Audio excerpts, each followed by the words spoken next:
sin combustible en medio del océano. Secuestro del vuelo 961 de Ethiopian Air. El vuelo 961 de Ethiopian Air sobrevuela el Océano Índico.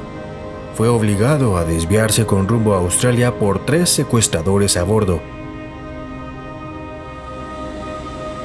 Y para este momento se ha quedado sin combustible.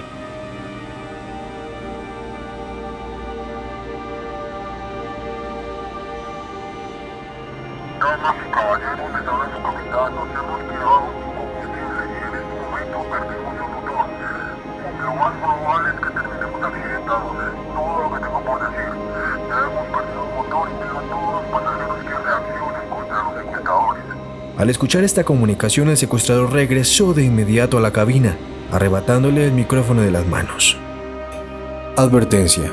Obra audiovisual de ficción basada en hechos reales, artículos e información de dominio público. Algunos sucesos, personas y diálogos son simulación, por lo que cualquier parecido a la realidad es pura coincidencia. Por último, reitero que la finalidad de los videos que aquí se presentan es la de elevar la conciencia situacional de pilotos, controladores aéreos y personal aeronáutico. En ningún momento se busca señalar o juzgar, esto con el fin de generar un aporte audiovisual al medio. En otras palabras, crear barreras para combatir amenazas.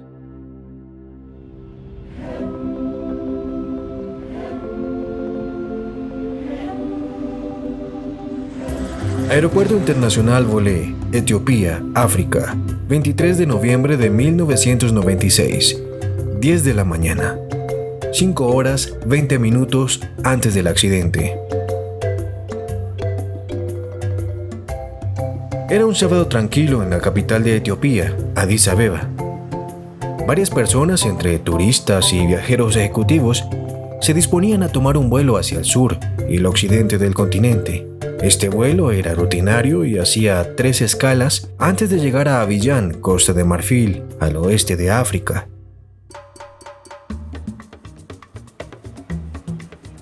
El despegue estaba previsto para las 10:45 de la mañana y la asistencia para el avión se gestionaba en la plataforma de vuelos internacionales. El avión es un Boeing 767-260ER o rango extendido, matriculado con el número de registro Eco Tango Alfa India Zulu. Este avión fue fabricado en 1987 y en el mismo año fue comprado por Ethiopian Airlines, completando 9 años y 2 meses en servicio a la fecha, con más de 32.350 horas voladas. Los detalles son importantes, así que acompáñenme en esta historia. El itinerario se realizaba bajo el número de vuelo 961 de Ethiopian Air y cubría una distancia de alrededor de 3.340 millas náuticas, despegando desde Addis Abeba, con una primera parada intermedia en Nairobi, Kenia, una segunda parada en Brazzaville, República del Congo, y una última parada en Lagos, Nigeria, para finalmente llegar a su destino en Abiyán, Costa de Marfil. El Aeropuerto Internacional Addis Abeba, aeropuerto donde se inicia la ruta, se encuentra a una elevación de 7.625 pies sobre el nivel del mar. Es una altura considerable y los aviones no tienen el mismo rendimiento en su operación, a diferencia del rendimiento que tienen en los aeropuertos situados al nivel del mar, por lo que la operación aeronáutica se debe optimizar para ser más eficientes de acuerdo con las rutas programadas. Para el vuelo 961 en especial, a pesar de que volará al otro extremo del continente, se tienen en cuenta los detalles nombrados anteriormente sobre la elevación del aeródromo principalmente.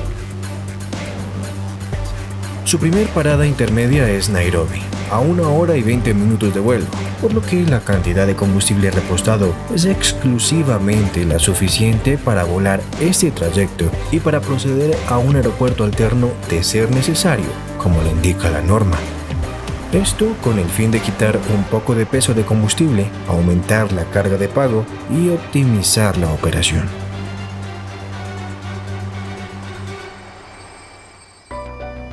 Entrados en contexto desde un punto de vista operacional, Así se hicieron las cosas aquel 23 de noviembre de 1996 y 9 auxiliares de vuelo ya tenían todo listo para el abordaje de 163 pasajeros.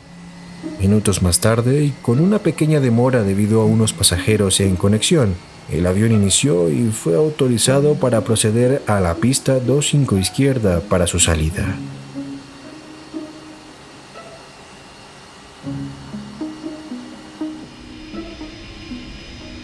A las 11:09 de la mañana, recibieron la autorización para despegar y el moderno Boeing 767 iniciaba su carrera de despegue.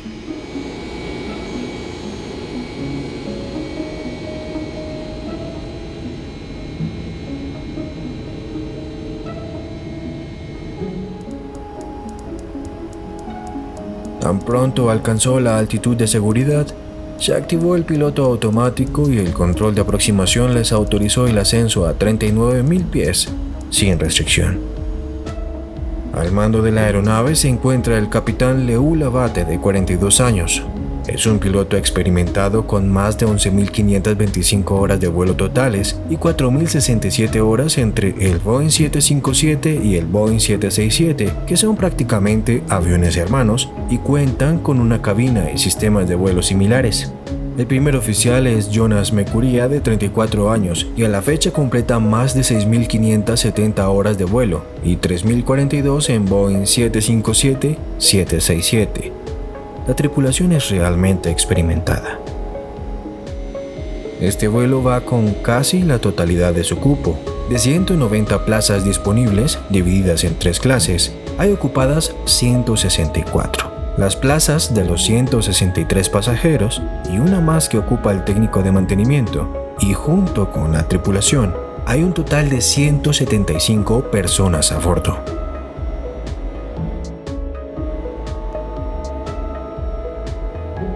En la parte de atrás, en la clase turista, se encontraban 3 hombres de nacionalidad etíope. Se habían graduado de la universidad y llevaban un buen tiempo sin trabajo. Querían huir de su país y, por ahora, se conformaban con volar a Nairobi y buscar nuevas oportunidades allí. Sin embargo, mientras hojeaban las revistas de a bordo y bebían licor, se dieron cuenta que el avión en el que viajaban podía cubrir grandes distancias y volar durante más de 11 horas. En ese momento vieron una gran oportunidad para dejar el continente, buscar asilo político en Australia y encontrar mejores oportunidades, por lo que idearon un plan descabellado. 11:29 de la mañana. Interferencia ilícita. 3 horas 51 minutos antes del accidente.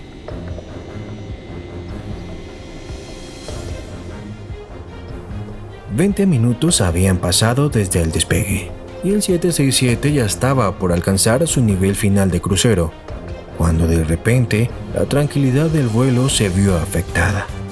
Ubicados en las sillas 25B, 31B y 32C, los 3 hombres etíopes se levantaron y pusieron en marcha su plan. Procedieron a la cabina del avión mientras uno de ellos gritaba a los pasajeros que debían permanecer sentados, pues traía una bomba a bordo. Luego de esto, abrieron la puerta de la cabina e ingresaron en ella. Una vez lo hacen y con el fin de intimidar a los pilotos, les dicen que dentro del avión hay 11 secuestradores más. Posteriormente golpean al primer oficial y lo obligan a salir de la cabina y permanecer en la sección de primera clase. Después, uno de ellos toma el hacha de bomberos y otro el extintor, y en medio de intimidaciones, ordenan al piloto cambiar el rumbo y dirigirse a Australia. Actualmente se encuentran aproximadamente a 1 hora de Nairobi, y volar a Australia desde la posición actual implica que el 767 debe sobrevolar el Océano Índico y atravesar más de 8.000 kilómetros, casi 9 horas de vuelo. En medio de la confusión y el temor, el piloto le explica a los secuestradores que el combustible que traen a bordo no es suficiente para volar a Australia, así que lo único que pueden hacer es volar a Mombasa, un aeropuerto ubicado en la costa oriente del continente, y repostar combustible suficiente para volar hasta el también conocido como País de la Suerte. Pero esta exigencia fue rechazada por los secuestradores. Ellos insistían y argumentaban que el Boeing 767 podía volar por hasta 11 horas sin repostar combustible, según lo que habían leído en la revista que la aerolínea traía a bordo minutos antes. Frente a esta situación, el piloto intentó en repetidas oportunidades explicarle la diferencia entre lo que había leído en la revista y lo que estaban viviendo en la actualidad. Le explicó al secuestrador que el combustible alcanzaría únicamente hasta Nairobi o en su defecto a Mombasa, que era su aeropuerto alterno, y le señaló los indicadores de combustible para que él mismo se diera cuenta. Sin embargo, y ante su ignorancia, el secuestrador insistía que si no se hacía lo que él demandaba, haría explotar la bomba que tenía en su poder.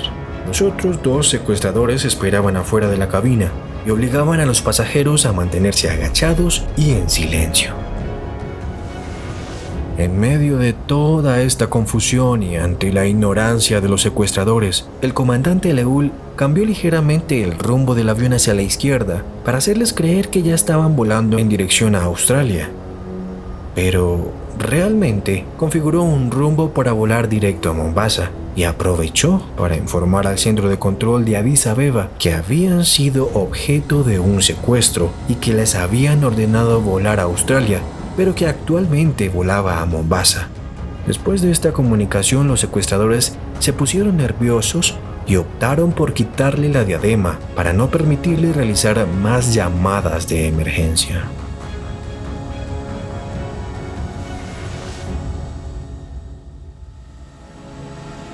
(11:51 de la mañana). Un plan persuasivo para pedir ayuda. 3 horas 31 minutos antes del accidente. 20 largos y angustiosos minutos más tarde, el vuelo 961 apareció por primera vez en el radar del Centro de Control de Área de Nairobi. Mantenía un nivel de vuelo 390 y volaba con rumbo 170 en dirección a Mombasa. Mientras tanto, los secuestradores seguían con su plan y querían asegurar que la consecución de este fuera exitosa, así que uno de ellos le ordenó al capitán llamar a Australia. Esto era imposible, y ante esta exigencia, el capitán Leul ideó rápidamente un plan, inicialmente diciéndole la verdad. Le dijo que no tenía teléfonos a bordo y que la única manera para comunicarse con Australia era pidiendo que llamaran desde tierra y retransmitieran el mensaje que ellos querían dar. De esta manera, el capitán Leul podría contactarse nuevamente con el centro de control para actualizarlos de su situación y de cierta manera pedir ayuda. Nairobi, Etiopía 961. Etiopía 961, Nairobi Centro, prosiga. Nairobi, Etiopía 961. Tenemos un mensaje para Australia, por favor. Etiopía 961, prosiga. A todas las estaciones, tengo un teléfono para transmitir un mensaje a Australia. Este es Etiopía 961. El teléfono de Australia es 0226473346. En este momento, Etiopía 961 procediendo a Australia. Volamos con rumbo a Mike Oscar Victor y estamos a nivel de vuelo 390. Combustible a bordo para 2 horas desde este momento. Combustible a bordo 2 horas. Volamos a Mike Oscar Victor. Gracias. El controlador de área de Nairobi no entendía el contexto de la situación y necesitaba más información. Debía confirmar el estado real del vuelo. Etiopía 961, Nairobi Control. Etiopía 961, Nairobi Control, confirme. ¿Está pensando aterrizar en Australia? Caballero, no podemos volar a Australia. Tenemos solo 2 horas de combustible. No podemos volar a Australia. Tendríamos que aterrizar en el mar. Etiopía 961, confirme. ¿Puede desviarse a Mombasa? Confirme. ¿Puede desviarse a Mombasa? Ellos se rehusan a aterrizar en algún lado que no sea Australia. Entonces no tenemos opción. Excepto cuando se nos acabe el combustible. Tendremos que amerizar en medio del océano. Pero con 2 horas de combustible no pueden llegar a Australia. ¿Por qué no aterrizan en Mombasa? El control de aproximación de Nairobi no veo una solución diferente a aterrizar en Mombasa y de esta manera evitar una inminente tragedia, situación que el capitán Leul desesperadamente intenta hacerles entender a los secuestradores, pero ellos siguen negándose, así que opta por una última estrategia. Nairobi, Etiopía 961, solo quiero que los secuestradores escuchen lo que usted me está comunicando. Si tiene algo que decir, prosiga. Recibido Etiopía 961, con 2 horas de combustible no podrá llegar a su destino y probablemente tendrá que aterrizar en el agua. La mejor solución es que aterrice en Mombasa. Cambio. Nairobi control a los secuestradores de Etiopía 961. ¿Me copiaron? Mantenga escuchas atento. El capitán Leul tenía activados los altavoces en el avión para que los secuestradores escucharan las sugerencias del control en tierra y se dieran cuenta que él no les mentía y que realmente se quedarían sin combustible. Sin embargo, no querían negociar de ninguna manera. Bueno, ellos dicen que no van a hablar y que no están dispuestos a negociar bajo ningún término. Recibido Etiopía 961, revisando, Australia está a más de 6 horas de vuelo y usted tiene para solo 2 horas de combustible. Lo más probable es que amaricen en medio del océano. ¿Por qué no aterrizan en Mombasa para repostar combustible? Ellos dicen negativo. Este es el capitán. Justo en ese momento, uno de los secuestradores le quitó la diadema de comunicaciones al capitán Leul y le indicó que a partir de ese momento no podría volver a realizar ninguna comunicación. Sin embargo, el capitán se las ingenió para continuar comunicándose con el control de Nairobi, desactivando los altavoces, pasándose al puesto del copiloto y usando la diadema que aún estaba allí sin que ellos se dieran cuenta. Para este momento, el 767 se encuentra aproximadamente a 40 minutos de Mombasa y el combustible remanente es de 1 hora 50 minutos aproximadamente. Etiopía 961, Nairobi. Adelante, Nairobi. Etiopía 961, verifique el combustible que le queda. No podrá llegar a Australia. Lo más probable es que tengan que analizar en el océano. Afirmativo, es lo que están diciendo. ¿Confirme? ¿Ellos están listos para aterrizar en el océano y ahogarse? Etiopía 961, ¿tiene otro aeropuerto alterno donde pueda proceder otro que no sea Australia? Cualquier otro aeropuerto alterno, por favor, avise. Negativo, no tengo aeropuerto alterno, señor. Me estoy comunicando con ustedes sin que ellos se den cuenta. Repito, no puedo hablar. En ese momento, el control de tránsito aéreo mantuvo silencio de radios para no poner en peligro la vida del capitán y la de la totalidad de los pasajeros, y optó mejor por esperar a que él fuese el que llamara. Pero el vuelo 961 de Ethiopian Air no volvió a contactarse más. 1 de la tarde, la decisión más difícil del capitán Leul en toda su carrera. 2 horas 22 minutos antes del accidente. 40 minutos más tarde, el 767 sobrevolaba el BOR de Mombasa y el capitán continuaba buscando la manera para seguir haciéndoles creer a los secuestradores que volaban en dirección a Australia. En estos últimos 40 minutos había tenido el tiempo suficiente para hacer los cálculos de combustible y ver qué aeropuertos estaban cerca para de esta manera tratar de idear un plan y salvar la vida de sus pasajeros.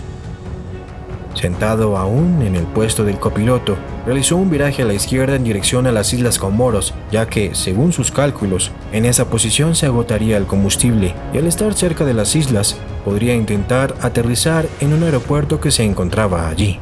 Mientras tanto, el líder de los secuestradores estaba sentado en el lugar del capitán jugueteando con los controles y bebiendo whisky. El capitán Leul, en su afán de evitar una tragedia, insistió una vez más a los secuestradores que el nivel de combustible seguía bajando, señalando los indicadores sin ninguna respuesta positiva. Por el contrario, el líder seguía jugando con los controles del avión sin tener conocimiento de lo que hacía. Para el capitán Leul se agotaban las opciones, y el plan que ideó fue el de sobrevolar las Islas Comoros esperar a que el combustible se agotara para intentar planear este gigante avión hasta el aeropuerto de la isla y realizar la misma hazaña del planeador de Gimli, un 767 de Air Canada, que en el año 1983, debido a un error de cálculo, se quedó sin combustible a 40.000 pies, logrando un aterrizaje de emergencia planeando hasta un aeropuerto cercano. 2:41 de la tarde. Agotamiento del combustible, 41 minutos antes del accidente. Al aproximarse a la isla y a unos 39.000 pies, el capitán puso en marcha su plan.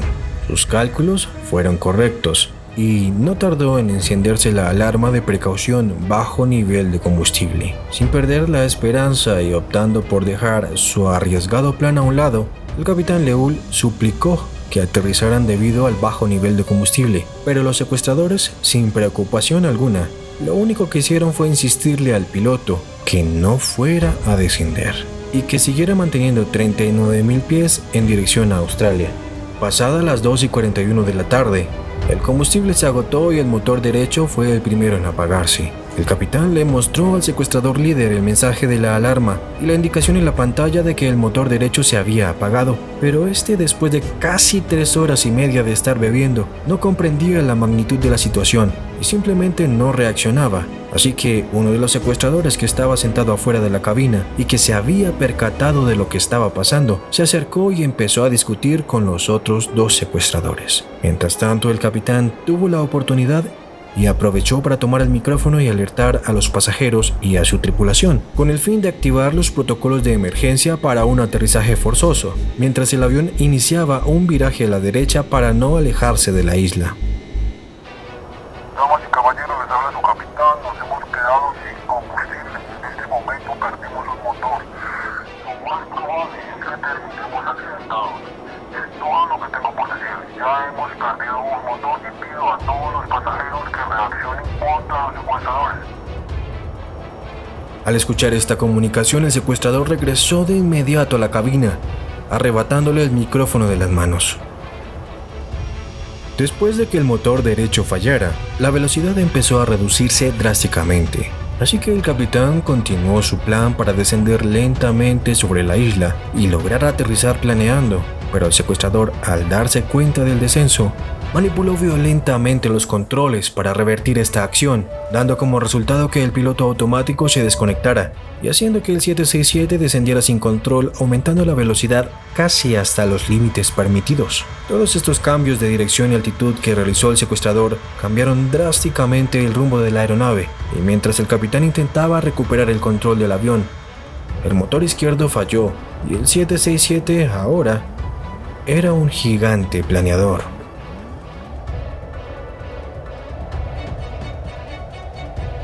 Sin motores y planeando, el capitán Leul solo contaba con una oportunidad para lograr aterrizar este gigantesco avión en las Islas Comoros. Así que, manipulando los controles que ahora eran mucho más rígidos debido a la falta de presión hidráulica, lentamente iba enfilando el 767 en dirección al aeropuerto.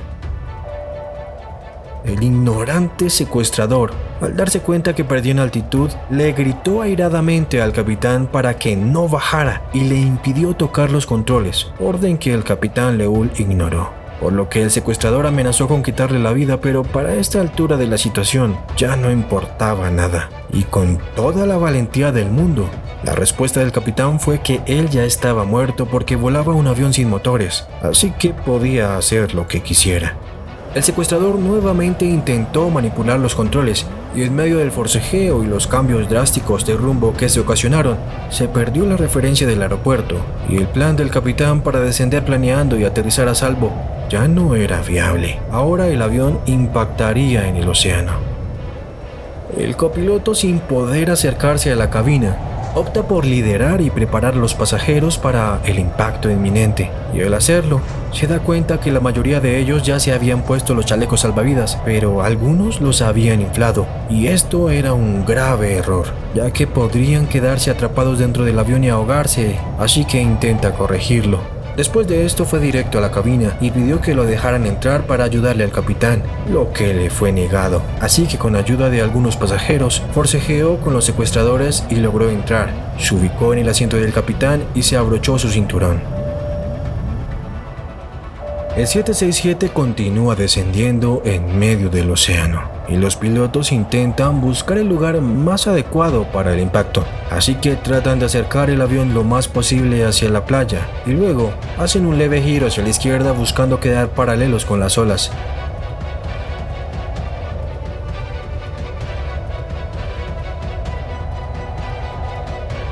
Sin embargo, en el giro a la izquierda, el avión rozó el agua con el ala de manera prematura, lo que ocasionó un giro brusco en esa dirección y al estar tan cerca de la playa, golpearon un arrecife, lo que provocó que el avión se desintegrara con el fuerte impacto.